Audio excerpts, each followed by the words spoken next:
Ravi Prakash Siliconandhra hospital Kuchipudi super speciality వైద్య సేవలు పూర్తిగా ఉచితం.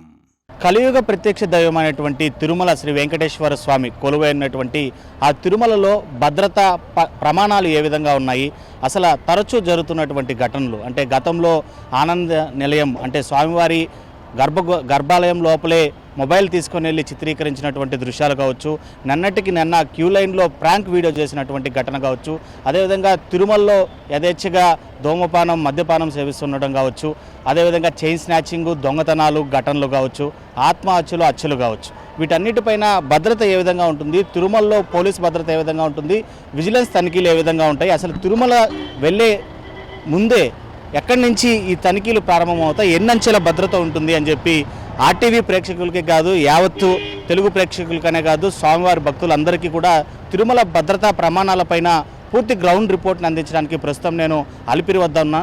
ఇదే అలిపిరి తిరుమలకు ముఖద్వారంగా చెప్పొచ్చు. తిరుమలకి వెళ్ళాలంటే ఈ అలిపిరి మార్గం గుండానే వెళ్లాల్సి ఉంటుంది, లేదా వాహనాల ద్వారా అయితే నడక మార్గం గుండా అయితే మాత్రం అలిపిరి మెట్ల మార్గం గుండా కూడా వెళ్ళొచ్చు, లేదా శ్రీవారి మెట్ల మార్గం గుండా కూడా వెళ్ళొచ్చు. సో వన్స్ ఈ మూడు మార్గాల గుండా మాత్రమే తిరుమలకు చేరుకోవాల్సి ఉంటుంది. మొదటగా ప్రస్తుతం నేనున్నటువంటి ఈ అలిపిరి మార్గం గుండానే వాహనాలన్నీ కూడా తిరుమలకి వెళ్తున్నటువంటి పరిస్థితిని మనం చూస్తున్నాం. సో ఇలా వెళ్ళేటువంటి ప్రతి ఒక్క వాహనాన్ని చాలా క్షుణ్ణంగా తనిఖీ చేసిన తర్వాత మాత్రమే తిరుమలకి అలో చేస్తారు విజిలెన్స్కి సంబంధించినటువంటి టీటీడీకి సంబంధించినటువంటి విజిలెన్స్ అధికారులు. ఈ విజిలెన్స్ అధికారుల కింద స్పెషల్ ప్రొటెక్షన్ ఫోర్స్ పోలీసులు కూడా ఉంటారు.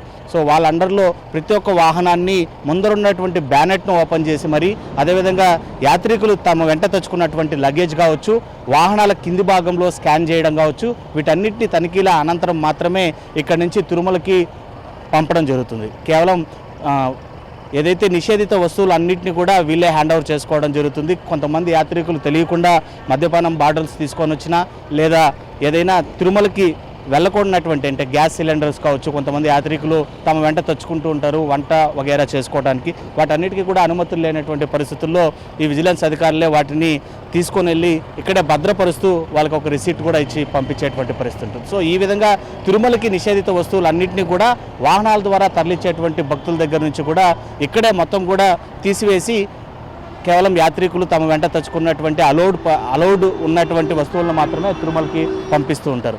ఇక నడక మార్గంలో కూడా ఈ విధమైనటువంటి స్కానర్సే ఉంటాయి.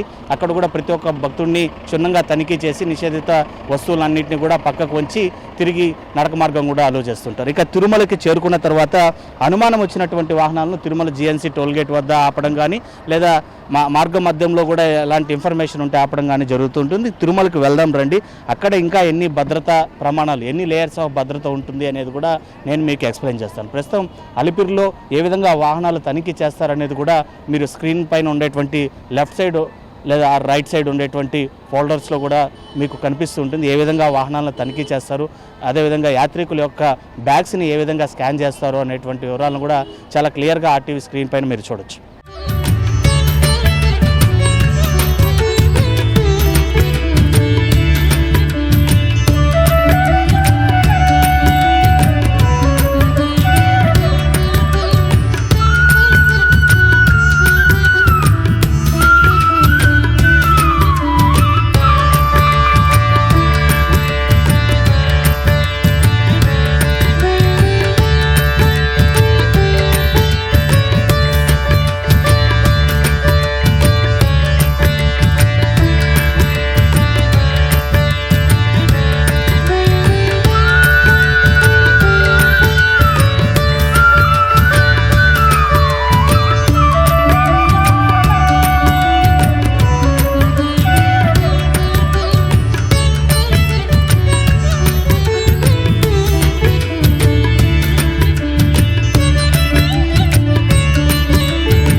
అలా తిరుమలకి ఏదైతే ముఖద్వారమైనటువంటి అలిపిరి చెక్ పాయింట్లో పూర్తిగా కూడా వాహనాల తనిఖీలు, కాలినడక మార్గం నుంచి వచ్చేటువంటి భక్తులకి తనిఖీలు నిర్వహించిన అనంతరం ఎక్కడన్నా అనుమానం అనే రీతిలో ఉంటే తిరిగి తిరుమల టోల్గేట్లో ఒకసారి తనిఖీ చేస్తామని చెప్పడం జరిగింది. సో అలా క్యూ కాంప్లెక్స్లోకి ఎంటర్ అయినటువంటి భక్తులు అంటే వైకుంఠ క్యూ కాంప్లెక్స్ 1 ఇంకా 2 ఉంటాయి.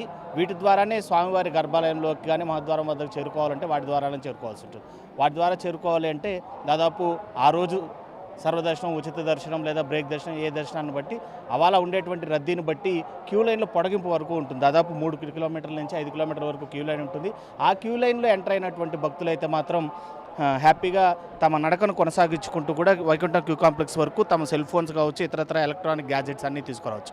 అయితే వన్స్ వైకుంఠ క్యూ కాంప్లెక్స్ 1 లేదా 2లోకి ఎంటర్ అయిన తర్వాత మాత్రం ఖచ్చితంగా అక్కడ ఉండేటువంటి స్కానింగ్ సిస్టమ్తో మరోసారి ప్రతి ఒక్క భక్తుడిని క్షుణ్ణంగా తనిఖీ చేస్తారు. తనిఖీ చేసి తన వద్ద ఎనీ ఎలక్ట్రానిక్ గ్యాడ్జెట్స్ ఉంటే ఖచ్చితంగా వాటిని హ్యాండ్ ఓవర్ చేసుకోవడం, మెటల్ డిటెక్టర్స్ ద్వారా అందులో నుంచి బయటకు రావాల్సి ఉంటుంది. సో ఇవన్నీ అన్ని తనిఖీలు నిర్వహించిన తర్వాత తిరిగి ఇప్పుడు ఏదైతే మీరు చూస్తున్నారో శ్రీవారి ఆలయం గర్భాలయంకి చేరువుగా ఉండేటువంటి మహద్వారం వద్ద, అంటే ఈ మహద్వారానికి లెఫ్ట్ సైడ్న, అంటే ఇప్పుడు ఏదైతే భక్తులు మహద్వారం దగ్గర కాచి ఉన్నారో ఆలయంలోకి ప్రవేశించడానికి దానికి కేవలం 20 అడుగుల దూరంలోనే, అంటే 20 అడుగుల దూరంలోనే మరో స్కానర్ కూడా ఉంటుంది. అనుమానం కనుక కలిగి ఉంటే, అంటే వైకుంఠం కాంప్లెక్స్ 1 ఇంకా 2లో ఇన్ కేసు సెక్యూరిటీని దాటుకుని కనుక ఏదైనా వ్యక్తి కనుక లోపలికి వచ్చేసి ఉంటే, క్యూ లైన్ల ద్వారా వచ్చేసి ఉంటే ఇక్కడ మరోసారి స్కానింగ్ నిర్వహిస్తారు. సో దాదాపు 4 అంచెల భద్రత నడుమ తిరుమల శ్రీవారి ఆలయంలోకి భక్తుడిని ప్రవేశించేటువంటి పరిస్థితి అయితే ఉంటుంది.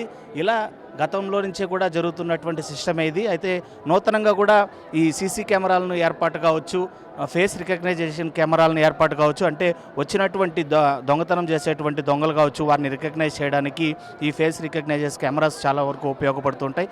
వాటి ద్వారా కావచ్చు, లేదా నిషేధిత పదార్థాలను తీసుకెళ్తున్నాడు అనేటువంటి అనుమానం ఉంటే కమాండ్ కంట్రోల్ నుంచి అనునిత్యం దాన్ని పరిశీలించేటువంటి ఒక ప్రత్యేక కమాండ్ కంట్రోల్ బృందం కూడా ఉంటుంది. సో ఇంతటి భద్రత నడుమ శ్రీవారి ఆలయంలోకి భక్తులు ప్రవేశిస్తూ ఉంటారు. అయితే ఇలా కొన్నిసార్లు అయితే మాత్రం అడపాదడప 1-2 భక్తులు అయితే మాత్రం ఎలక్ట్రానిక్ గ్యాజెట్స్ని తీసుకెళ్తున్నారు అనేటువంటిది ప్రధానమైనటువంటి జరుగుతున్నటువంటి చర్చ. అయితే నూతనంగా ఇప్పుడు కూటమి ప్రభుత్వం ఏర్పడిన తర్వాత వాటికి చెక్ పెట్టే దిశగా నూతనంగా నియమింపబడ్డటువంటి తిరుమల తిరుపతి దేవస్థానాల కార్యనిర్వహణాధికారి శ్యామలరావు అయితే మాత్రం దానిపైన ప్రత్యేక దృష్టి సాధించారు. భద్రతను మరింత కట్టుదిట్టం చేస్తూ తిరుపతి అలిపిరి మార్గం దగ్గర నుంచి కూడా కాలినడక మార్గం కావచ్చు, క్యూ కాంప్లెక్స్ కావచ్చు, మరే ఇతర ఆలయాల్లో అయితే మాత్రం మరింత భద్రత నడుమ స్వామివారి దర్శనం అయితే మాత్రం చేసుకోవాలని భక్తులకు సూచించడమే కాకుండా భద్రతా సిబ్బంది ఒళ్ళు దగ్గర పెట్టుకొని భద్రతా ఏర్పాట్లను పరిశీలించాలని చెప్పి కూడా ఆయన వార్నింగ్ ఇవ్వడం జరిగింది. సో సెక్యూరిటీ విషయానికి వస్తే పూర్తి స్థాయిలో ఇక ఆలయ సెక్యూరిటీ కూడా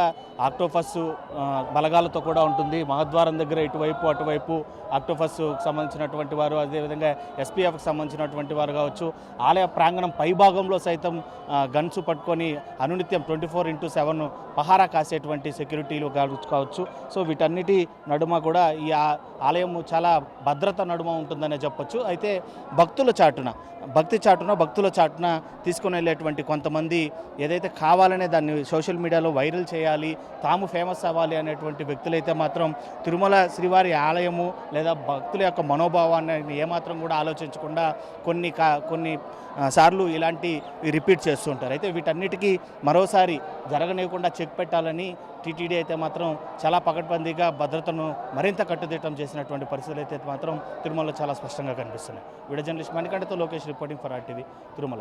మరిన్ని వీడియోస్ కోసం ఛానల్ ని సబ్స్క్రైబ్ చేయండి, లేటెస్ట్ అప్డేట్స్ కోసం వాట్సాప్ ఛానల్ ని ఫాలో చేయండి అండ్ లింక్ డిస్క్రిప్షన్ లో ఉంది.